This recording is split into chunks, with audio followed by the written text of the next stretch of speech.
Greetings and welcome back to Stargate TWIG, otherwise known as Stargate Tactical Weapons Integration Group, only on ThisWeekInGeek.net. I am the Gate Master. I control the Stargate. I am Mike the Birdman, but I'm not alone as I travel across the Milky Way galaxy in search of new life and new civilizations, but without phasers. I'm joined by my good friend and co-host from ThisWeekInGeek.net. Alex playing Dr. Bob. And the host of this anime podcast. It's Ken playing Sarl. And from the usual Twig Sunday Funnies, which we really should do more of those in the new year, but screw you schedule, from Saskatchewan itself.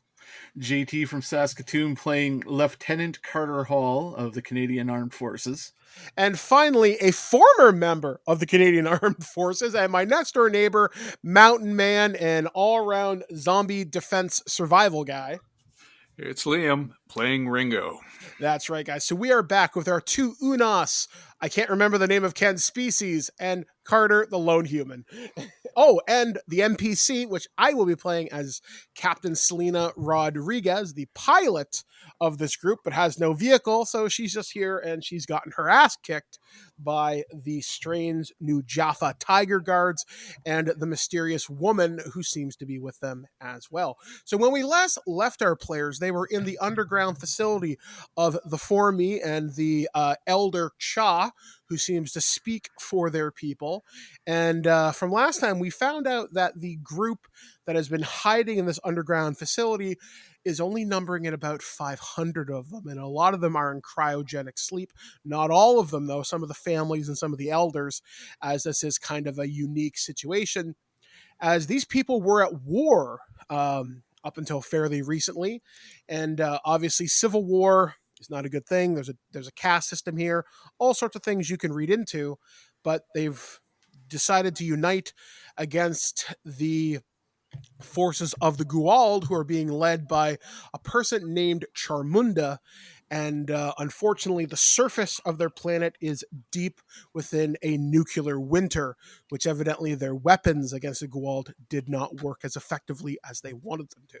So we find ourselves once again face to face with Cha, and he says, "We'll help you in the best way we know how, but if we're going to do that, you have to get us out first," meaning the Council of Elders representing the three different castes of the worker caste, the soldier caste, and the civilians, so to speak. So he wants the 1% out first, and then maybe they'll come back for the rest of the people when the planet can be secured. So, what are you, my Stargate crew, going to do? Quick question, Mike. You mentioned Yes. last time that Carter had some vague recollections of being in the off-brand Bacta tank and that a sample was taken from. Does he remember whereabouts that sample was taken from? Somewhere in his mid-back. Something was taken from him, but also when he was attacked by the Tiger Guards and the woman that was with them, something was injected into you during that time, during that particular battle. And what was the leader's name again? Cha. Carter kind of rubs at the small of his back, and he looks at Cha and says, "I don't know exactly what happened, but was something taken out of me and then put back in? Because it feels like something was taken out of me and then put back in." He says, "Our scientists do not know. Those who have been attacked by the strange Guald typically don't survive. You would be one of our first survivors. So when we get medical results back from you, I'm sure our scientists will have something to share, but I myself do not know, as that is beyond my personal understanding." He looks at Dr. Bob and is like, "I'm pretty sure you're going to want to look at that." I'm trying to think of a funny response, but I don't have one, so that made me laugh. So, since Carter has come out of the discount Bacta tank, he is back in his Stargate equipment, but where he would have been injected would have been probably on his, I think I mentioned it was in his neck.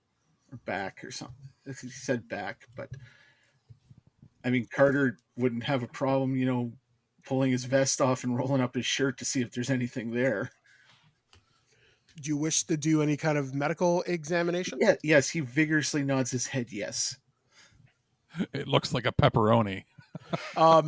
So if you look at the, are you going to examine him, Dr. Yes, Bob? yes. Dr. Bob stands and pulls his stethoscope out, even though that's probably not necessary. Yeah. So you look at the wound on Carter, and it looks like kind of mottled green. It looks like a bad bruise, but it looks like there's something underneath it. Like it looks like it's starting to spider web out into something else.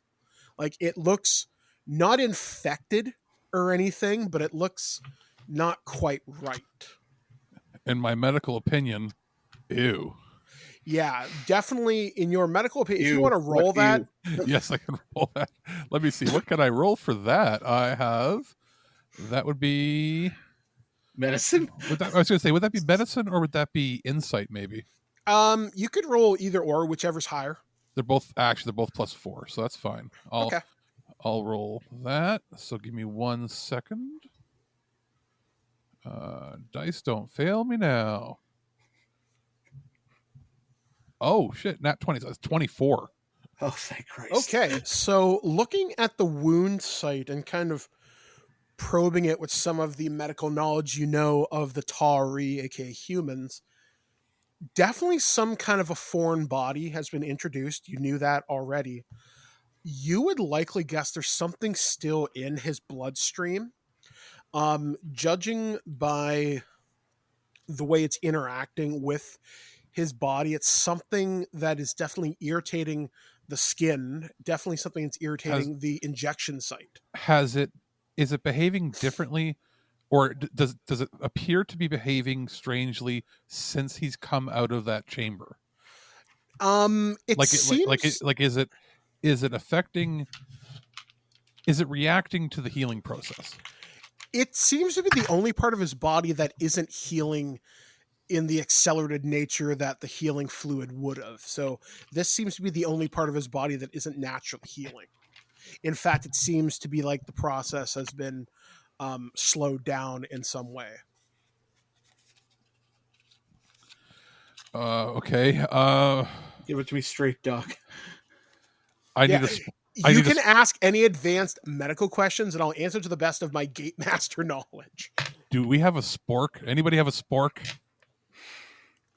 You see Carter's head snap up. He's got this frightened look. Why do you need a spork? Horse surgery. Hold on. Just all right. Seriously though, who has a knife? I'm going. Well, I mean, they've got a chamber. They can heal you. I may as well cut out the cancer while it's there.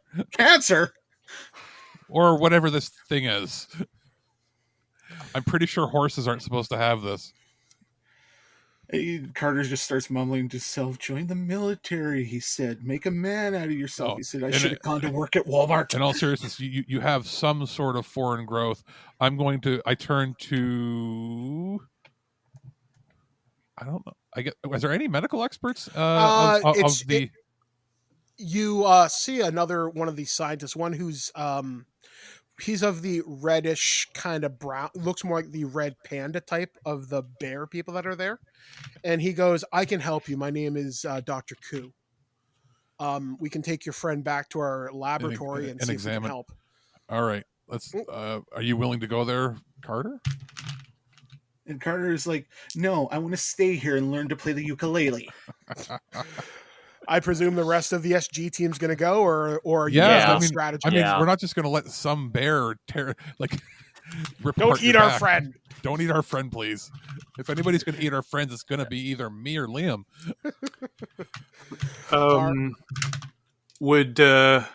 Would the bear people be adverse to one of our team just kind of roaming around looking at the place? As long as you ask, they shouldn't have a problem. There may be areas that may be off limits to you, but they don't have a problem with it.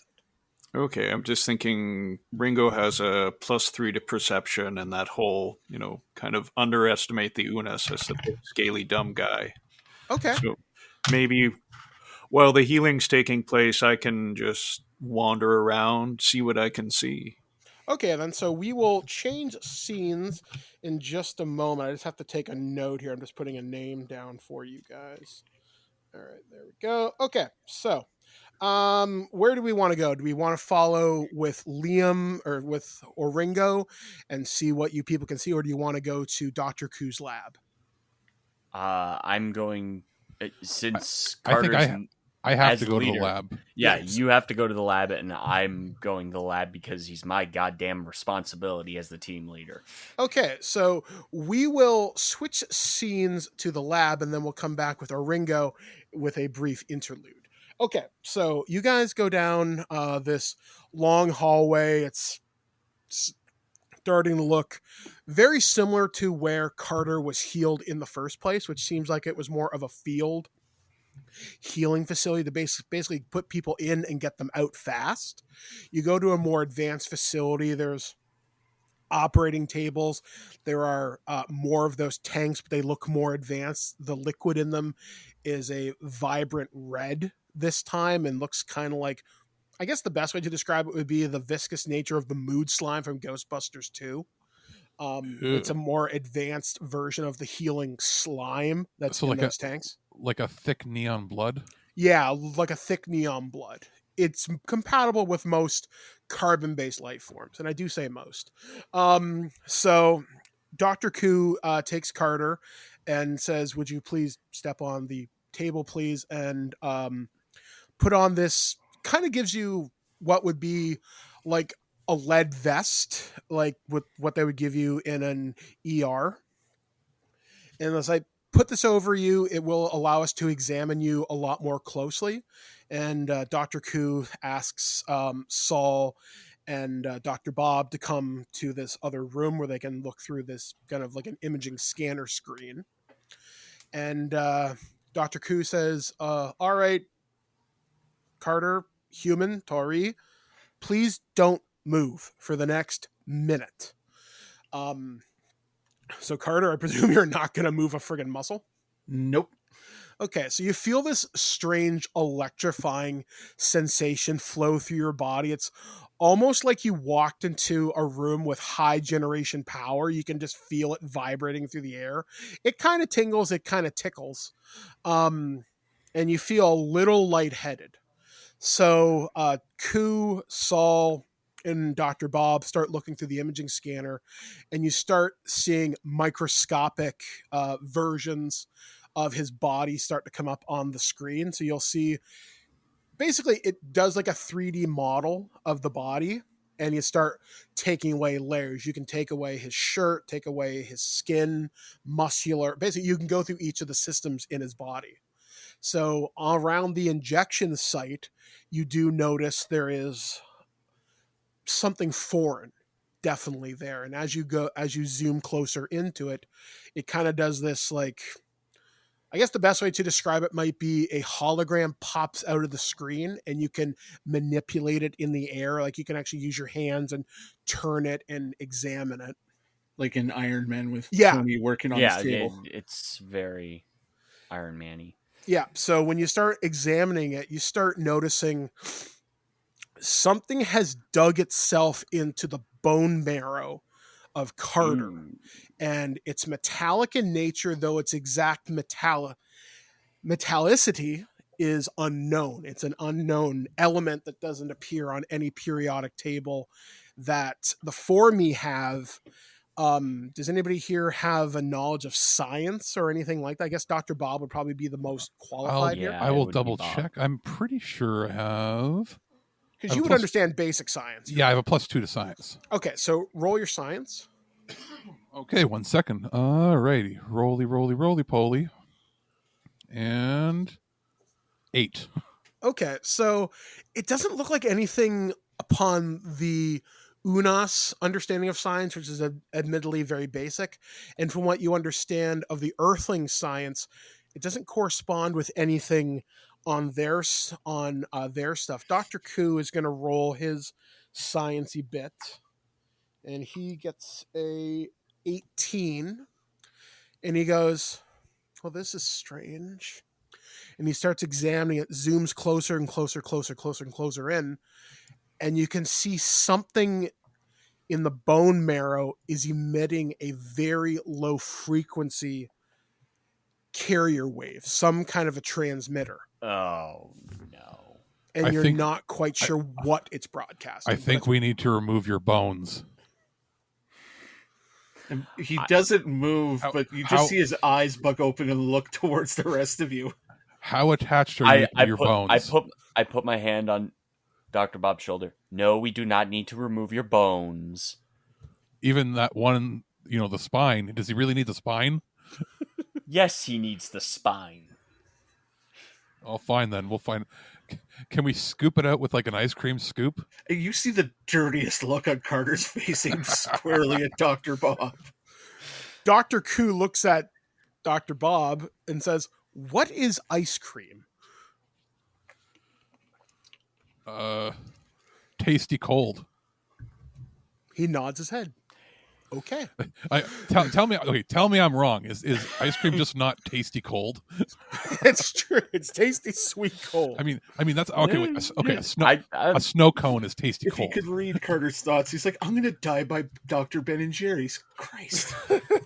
You're going to get killed by the Coke Bears and ice cream. Ben and Jerry's lizard cold flavor. So Dr. Koo examines it, goes, something is periodically emitting some kind of a carrier wave. Not much, whatever it is going out.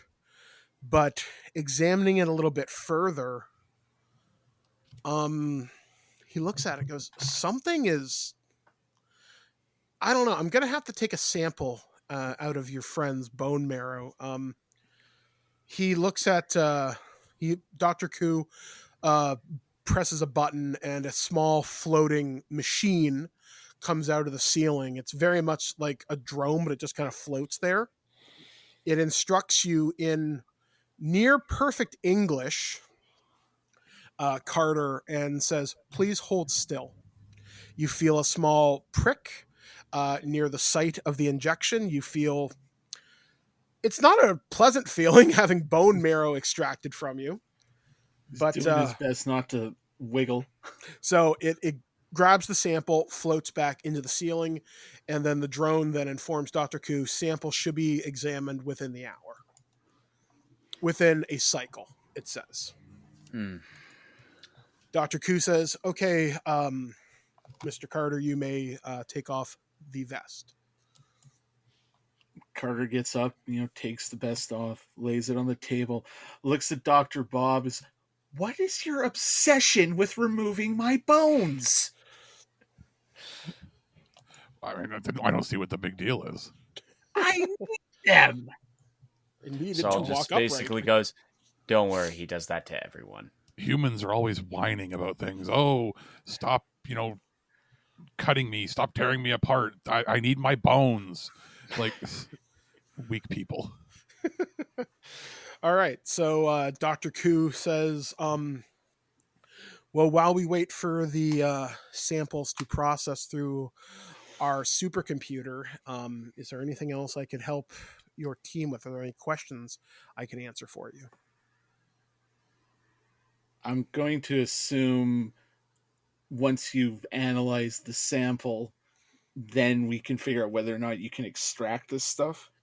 Presumably, he looks at it and goes, whatever this is, it seems to be anchoring itself to your bone specifically, which that is highly unusual.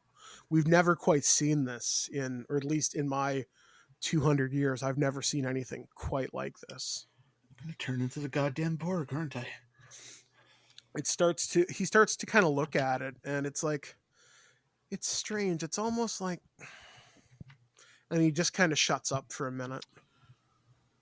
He goes, He goes, I'll be back in 15 minutes. I have to go consult something in my study. I'll be back. And he walks out of the lab. Something's definitely got his attention. Oh boy. The 3D scan is definitely still there. You can still play with it. I swear, if we look over at Carter and the black oil runs over his eyeballs, I'll be very upset. It was this X-Files or Supernatural now. Well, that's So- why when I heard the little cuts out of their backs, I'm like, I was expecting him to be pregnant. I was feared. It's like, I've got microscopic gold in me, don't I? So while you guys are in the lab, we're going to switch scenes very briefly over to Oringo. So, Oringo, you've been given pretty much free to wander the facility. There are certain areas, such as the cryopod area, is considered off limits to you, just because there are families kept there. But anywhere else you can wander. So the base is laid out. When you came in, there was that huge atrium, which is kind of like the common area. Like I said, it's full of tropical plants, it's full of life forms, it's full of things that would facilitate long-term survival in a very harsh environment. And it's meant to simulate different biomes in the area. As you go and explore the area, certain areas are more temperature controlled towards the kind of polar bear caste, which is, like I said, the soldier class. The commoner caste is more of a temperate environment. Like, their environmental controls are very comfortable to what we would have in southern Ontario. And the elder caste is kind of, they can play with it however they see fit. It's highly kind of variable. And their quarters seem a little bit more upscale and posh than most. Okay. And there are multiple guards sectioned outside people's rooms. All right. Well, I'm playing my cards close to my chest. What I really want to kind of observe is how the caste system interacts, and if it's a good thing, or I've seen too many sci-fi shows to just assume that the good guys If are good something's guys. screwed up. Yeah. Roll me your perception or insight or wisdom. Any number, anything like that is fine. Okie dokie. Which, by the way, I should also notice you haven't seen Selena since all this has kind of started. That's slightly suspicious too. I thought she was with us. Well, the question would be when we were separated. I guess when we all went to the lab. Yeah, you haven't seen her since then. I only rolled a 7. Watching them, you don't notice anything too unusual. Basically, nothing that would stand out as highly unusual from observing the Tari or even from the Unas. You don't see them being as abused as a Guald would be to a like kind of slave race. You're not seeing anything terrible like that. You might see maybe the polar bears are maybe treated a little bit more harshly than maybe they should be. That might be the only thing, but this is a time of war, so stress could very much play a role in this. But other than that, you don't notice anything. Okay, well that's reassuring slightly. All right. So what else are you going to examine? I said you can pretty much go anywhere. Well, having seen that everything is somewhat hunky-dory, Yep, on the surface anyway. maybe I go looking for Selena. Yes. Okay. Roll me perception. Okay.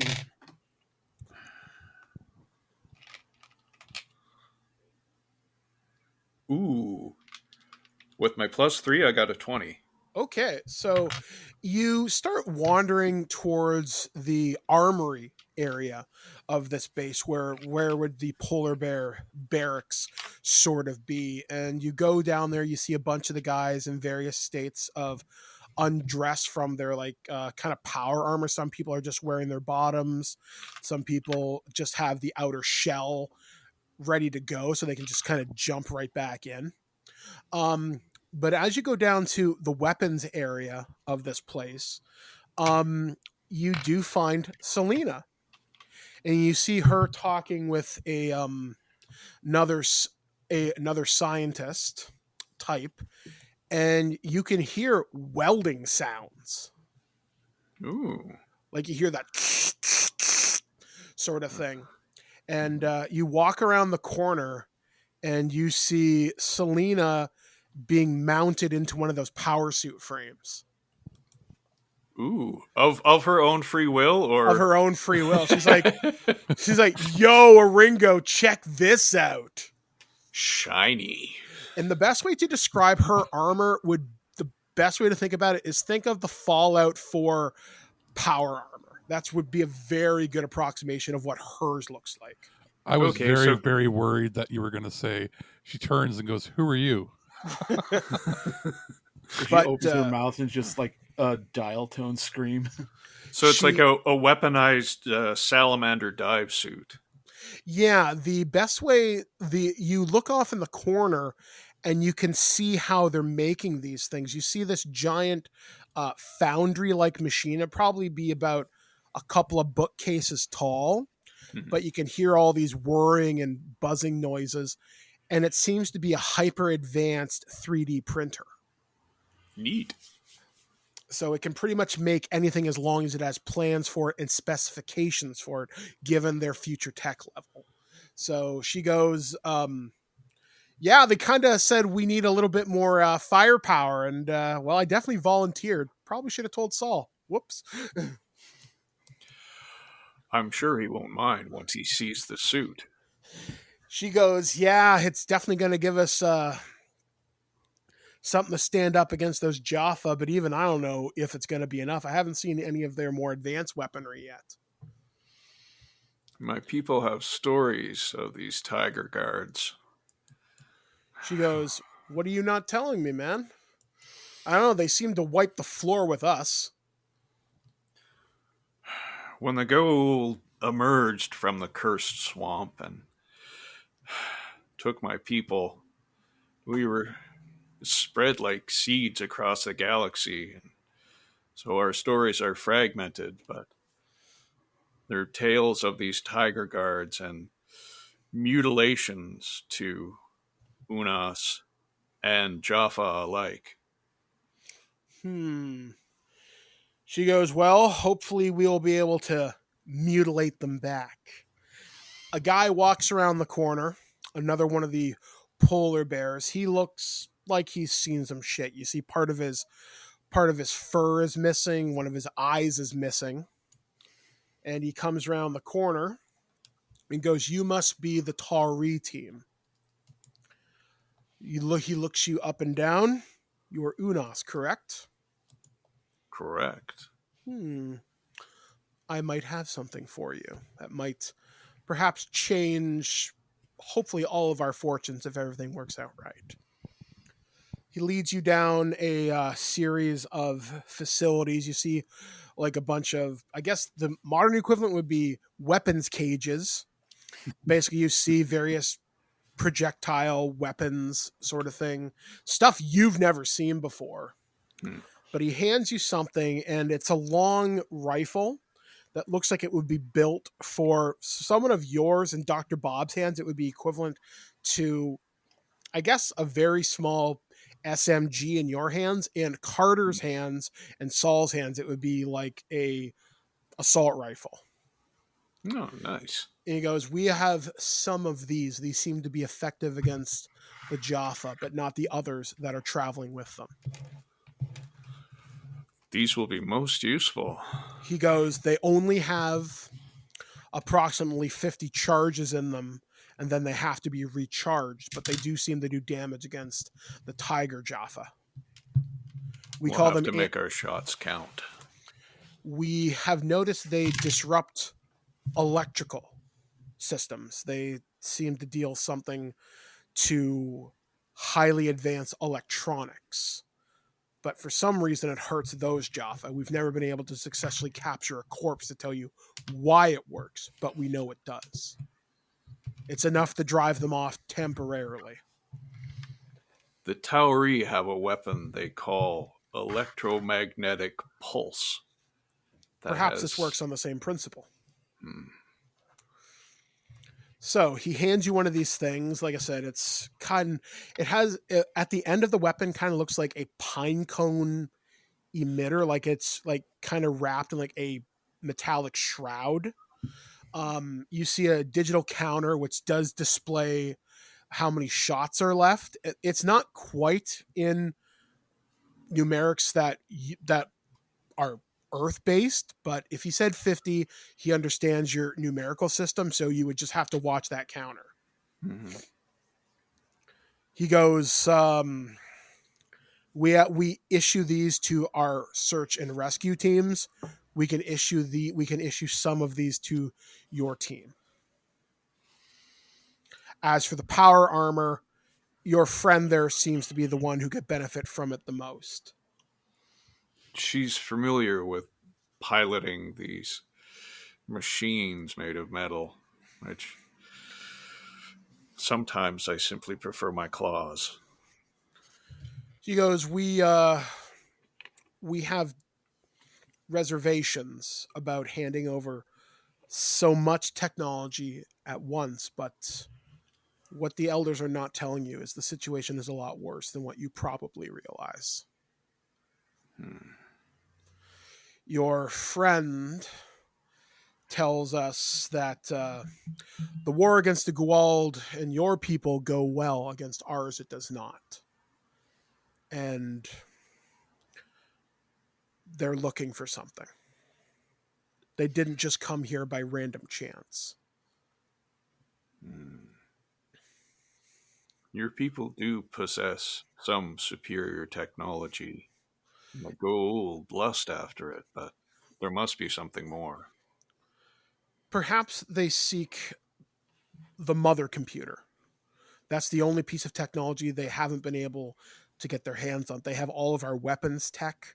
They've kidnapped and killed some of our best and brightest, but the mother computer has never been captured. It is underground here with us.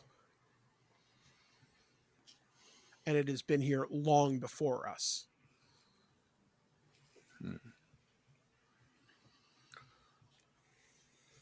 If your people evacuate and leave the others in cryostasis, will the computer be defended? It has defended itself. We don't even know how old it is, but it has defended itself for millennia. We would presume it would be okay. It runs most of the planet's infrastructure, but it lacks adequate defense against such an overwhelming force as Charmunda's forces have landed on this planet for quite some time and in great number. And that number only grows greater and greater each day. But I understand one of your other kind, the other Unas, disabled the gate when you came through. Yes. Dr. Bob was smart enough to have the foresight to yank a crystal. I would hope so, and not that he simply saw it and thought that it was shiny and took it. He has a laugh at that and goes, that may be enough to prevent more of her reinforcements coming in from outside, but there is still something in orbit. And I wonder if she is here with them. Well, if she is here and the gate is cut off, unfortunately, we're also cut off from reinforcements. But with your weapons and technology, we could make a stand. What I want you to do, if I had to choose, get the people out. The council can take care of itself. It's the civilians that need to be evacuated. As I'm sure you've been told, there's about 500 of us. 300 of those are families. And there may be more underground. I don't even know that. So that number could be much greater, but they look after themselves first and foremost as the bearers of wisdom to the mother computer. The Tauri are a compassionate people, so I would think that they'd certainly be willing to take your people. We'll have to consult with our commanding officer. But... Okay. So, with that in mind, we switch scenes back to the laboratory. So, probably about half an hour has passed and Dr. Koo hasn't yet returned. What are you guys going to do in the meantime? So his I I'm assuming his office is connected right to the lab, right? It's a fairly short distance away, but yes. Yeah. Hmm. Uh, how good are you at sneaking, Bob? Oh, let's just sneak. I'm like 7 feet tall. He's I'm not not- going to blend I'm in. not. I'm not as sneaky either. -1 to stealth. He's got very big clown feet. He's going to make sounds. Right. I turn corners and constantly bang into the hallway doors and stuff. So I'm like, I'm not that stealthy either. And then I just look at Carter and go,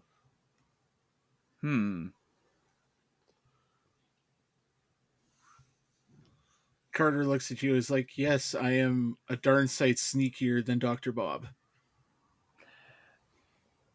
No offense, he looks at the doctor. None taken, as I'm like having to cower probably because the room ceiling is probably not that tall. well, I think our doctor is hiding more than he seems to be. Or he knows more than he's letting on. Exactly. So why don't we try and get a little bit more information? I'm down with that. All right. So what is your plan, boys? Can we, So if we approach the door the Dr. Co went down, does it just automatically open, or did he have to like touch a panel or something? Yeah, you do have to touch a panel, and it's very similar to the door that was at the entrance of this facility. There's something that looks for a blood reading or something similar, some of a biometrics, and there is some kind of an energy component to it as well. There's a very light blue sheen over the door, which is some kind of a secondary force field. It doesn't look like it's going to kill you if you touch it, but it's not going to tickle either.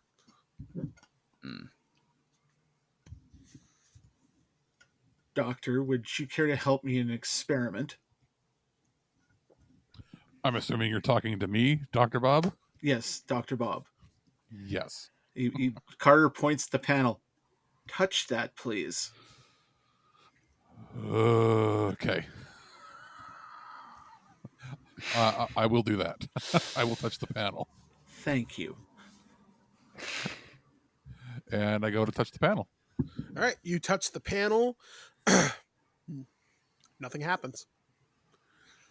Experiment failed. All right, moving on. No, hypothesis confirmed. We need to be, I guess our biosigns, if that would be the correct term. Carter's just kind of scratching his chin as you see the wheels in his head trying to suss this out. We have to have the right biosignature, or it reads, it's a biometric thing and it's reading our palms. Like, we have to be in that system somehow. So Okay, I pull out my clack blade and say, I'm going to go get a hand. that's presuming we can leave the room, Doctor. You want a hand? I can get a hand. You want a toe? I can get you a toe. That's no problem. I think we need a little more tact than that. Well, who needs tack when you got a clack blade? Carter snickers at that. He's not wrong. He's But yes, Cut it out. yeah, just picturing. Sorry, meta talk here. I'm just picturing going up to a random technician and going, "I need your help for a second," and they go, "With what?" And I just go, "Yeah," and chop off their arm. I'll bring this back if I don't end up using it. just sorry, it wasn't useful. I can sew this back on. I'm good with many types of horses. but no, yeah. So I'm assuming this is up to the leader to figure out what we're supposed to be doing. So, how technologically advanced is this, and can it be hacked? So I'm gonna roll engineering. Yep. Yeah. That is a 17. It looks like it probably could be hacked. It is looking for some kind of a biosignature, but it's just looking to cross-reference stuff on file, you would think. Basically, if you can insert yourself into what it's looking for, then it would probably just accept you.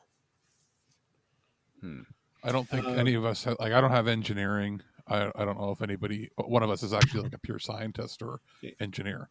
Got a 12 investigation, Mike. Is there like a lab coat or something resembling a coffee mug kicking around in here? You did see a bunch of samples in the lab, actually. There's just a bunch of random things. You don't know what they say because you don't speak that language. But yeah, there's tons of stuff just lying around in Dr. Koo's lab. Okay, investigation again. Since I don't have anything, that's just a flat roll. Come on, dice gods. Well, that's a 5 to find something. I was gonna look for like some fur or something. I'm gonna do another one. All right, go ahead. Not any better. That's a 7. All right, as you both look around Dr. Koo's lab, you do see the Earth equivalent would be like a petri dish, and you do see several samples that probably are blood. You're not 100% sure, but they look remarkably similar. But again, you don't know. Does any of it move when we pick up a petri dish? Actually, Carter, roll me a d20, high or low. Say high. Okay. That's an 8. As you move towards it, as you move your hand towards one of the blood samples, something happens. You start to feel a bit of a tingle in your hand, and the sample almost seems to react to you in a very strange way. Like the sample doesn't quite jump out of the petri dish, but it moves itself back against the wall of the petri dish. Sort of like how when you blow... So it's cowering. Yeah, like when you blow on a liquid with a straw, you know how it just kind of moves? That's how it moves. Carter, he doesn't jump, and he looks at it like when the spider head's walking away in The Thing, that total look of WTF on his face. Commander, I'm going to proceed to do the same thing and see if there's a reaction. To you, no. That's what I thought.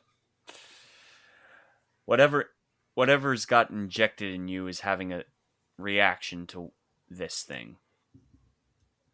I got the spawn of Satan in me, don't I? So what do you... Wouldn't put it past us. Okay. So, Dr. Bob, you noticed this, how the sample moved. That shouldn't happen from something that should be inert. Blood, I don't know about every species, but generally blood doesn't move on its own. And Carter's like, well, I've only seen that happen one time, and it didn't end well for Mr. McCready. just sort of low growling, pondering thoughts. The real question is, how does it taste? While Dr. Bob does that, like, there's several of these petri dishes, right, Mike? Yep, several. Okay, so he kind of holds his hand out like he's trying to do a force push, and just walks along the different samples. Do any of the others have a similar or any reaction to Carter's presence? No, just the one. Now we really have to find out if that blood tastes different than the other blood. And I'm guessing the petri dish is written in a language we can't understand. Yeah, it's definitely not something you're going to find on Google Translate. Yeah. Before moving on, I suggest each of us does the same and waves our hands in front of all the dishes to see if there's any reaction at all from any of them from anybody else. Good point. All right. As you start waving your hands in front of these petri dishes. One seems to come a little closer to Saul. And as Dr. Bob kind of puts one of his puts his claw towards one, the sample starts to move slowly towards him, but not as quickly as it did Saul. And that's the same sample or a different one? Different one. There are three samples. One of them reacted to Carter. The other ones are coming towards you two. But now, are they, for instance, we're each having our own sample coming towards us? Like, yes. So only one of each? Yes. Well, yours was going towards you. Mine ran the fuck away. Oh, no. Oh, no, what? Yeah. Seriously, guys?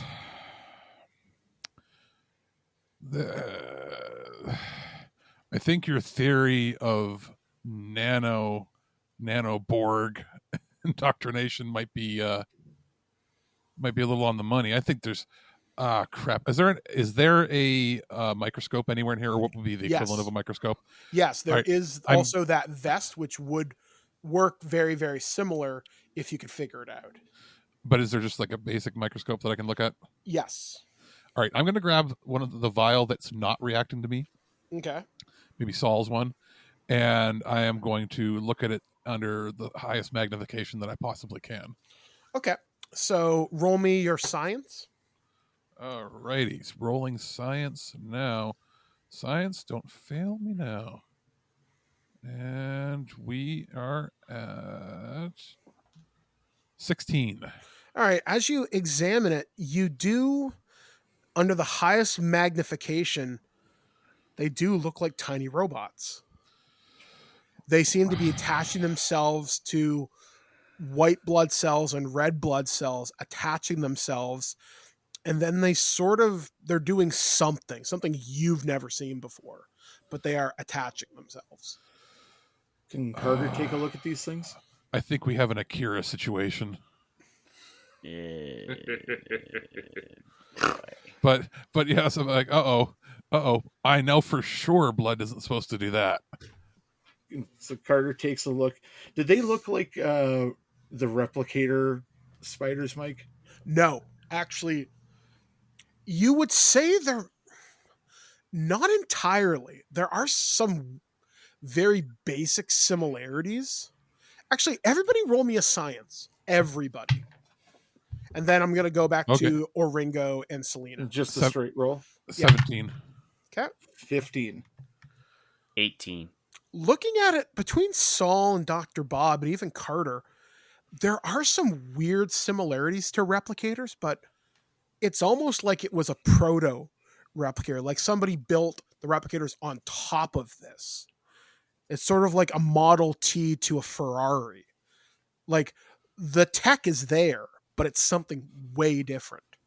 Like somebody changed it. I'm assuming since we all rolled fairly similarly, our eyes all meet together and realize this isn't good, but it's not necessarily horrendous yet. Someone looks like they're playing God. The real question is going to be, why is one being repulsed and why are the others? Also, I'm going to assume, and I mean, we could roll for it, but a hypothesis I'm coming to as to why mine, the vial that, or sorry, the petri dish that was reacting to me is reacting more mildly, might be because of my physiological DNA, that maybe I'm less susceptible to something. But it's quite clear that one is repulsing, and that might be due to the foreign agent in the body, or something science, and I stumble and walk away.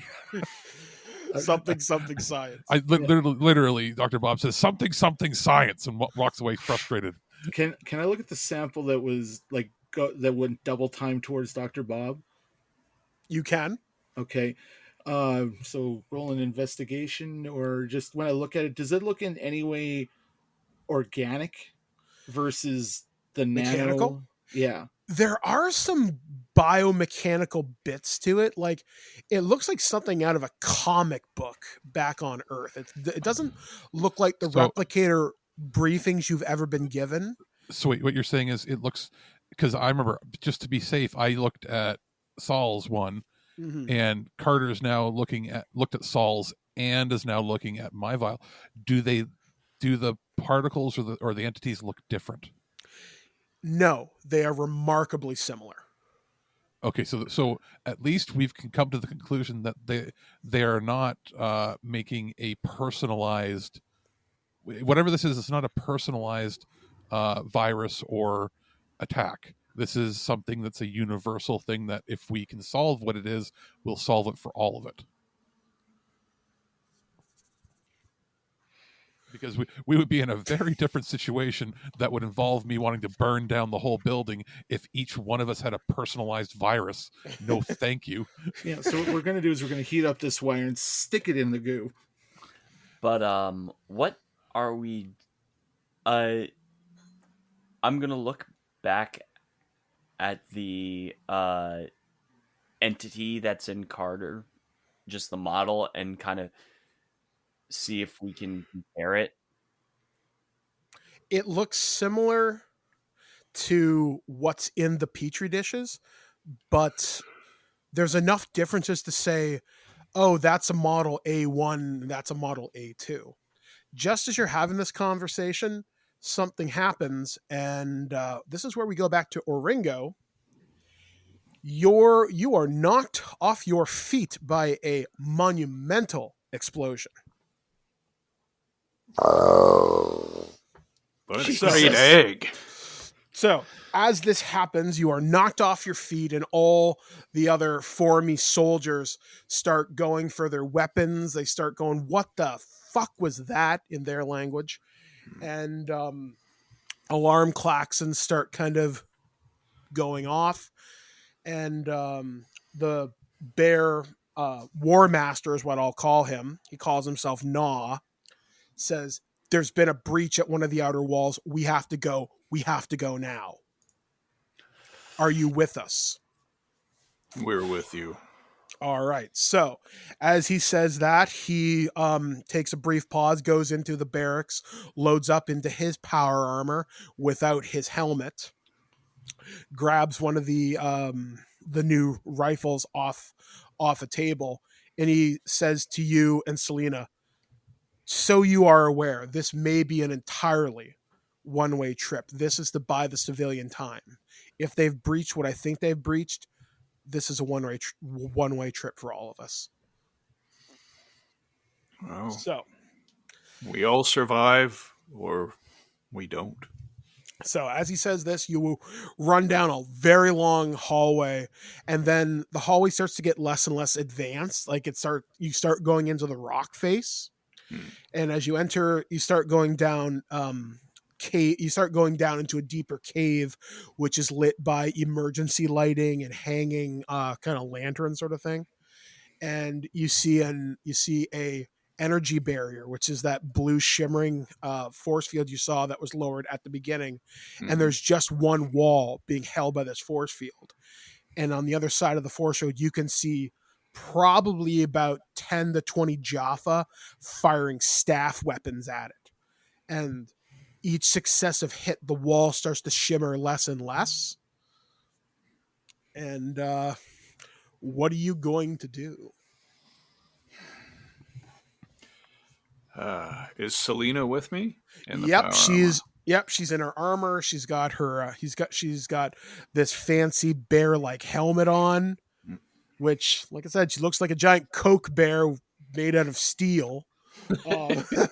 So she's got this kind of this fancy new rifle in her hand. She goes, "Okay, this is really weird. It's like piloting in a video game, but I think I got this. This feels way different than the P90." He goes, "You've got the most fight near, soldier. What do we do?" Should try and hold them off. Contact the rest of the team. See if they can reinforce us. All right. As you say that, the force field falls. The Jaffa begin to basically flood the cavern. Staff weapons start going off left and right. The power fails. The entire facility turns off. And it's just being lit up by, I think, staff weapons fire like red energy, is it? Yeah, ready orangey. Yeah, so you start seeing reddy orangey flashes. The weapons from the Formy side start firing this blue, almost like a pulse beam, like a continuous laser shot at these things. And some of the Jaffa guards are actually going down, but they're not staying down, but they are dropping. And then just at the end of the hallway, another explosion rocks. The rock face entirely blows out. And you start to see two bigger Jaffa guards. And you see another set of glowing white eyes in the darkness. And you see this. Only way to describe her would be another woman, but not the same one you saw on the surface. You see her dressed in this elaborate kind of dress. She's not wearing any armor. She does have a Guald hand device looking at you, and she has this elaborate kind of headdress. She's probably East Indian, if I had to give her an ethnicity. And she has this incredibly dark black hair, but her eyes are glowing. And she says, "I have come. Give me what I want. And maybe you will live as slaves." And that's where we leave off this week. So what the hell just happened? Well, I guess you're all going to have to stay tuned to find out next. So that has been Stargate SG-1 TWIG Tactical Weapons Integration Group. What's going to happen to the Formy? What's going to happen to Cha, Na, Dr. Ku, and the 500 or possibly more civilians that are trapped down here on this planet, on this moon? They have no escape with the Stargate. Dr. Bob has the lone capacitor. And now there might potentially be an alien virus or more. Who knows? So for This Week in Geek, we have been coming at us from Kitchener. Alex playing Dr. Bob, who's thinking now maybe he should just shove the crystal into his head like Morty did and just see the future. I do as the crystal guides me. We also are joined from Saskatoon. Locutus of Borg, JT from Saskatoon. From next door. Ringo. And Sliam. from this anime podcast. And of course, from the great land of UPS and New Jersey. All right, guys, we will be back next week right here on ThisWeekInGeek.net. And until then, Chevron's locked. Come on, Tilk, you gotta move around a little bit. You gotta dance. I do not understand, Oni. Are we preparing to dance or to do battle?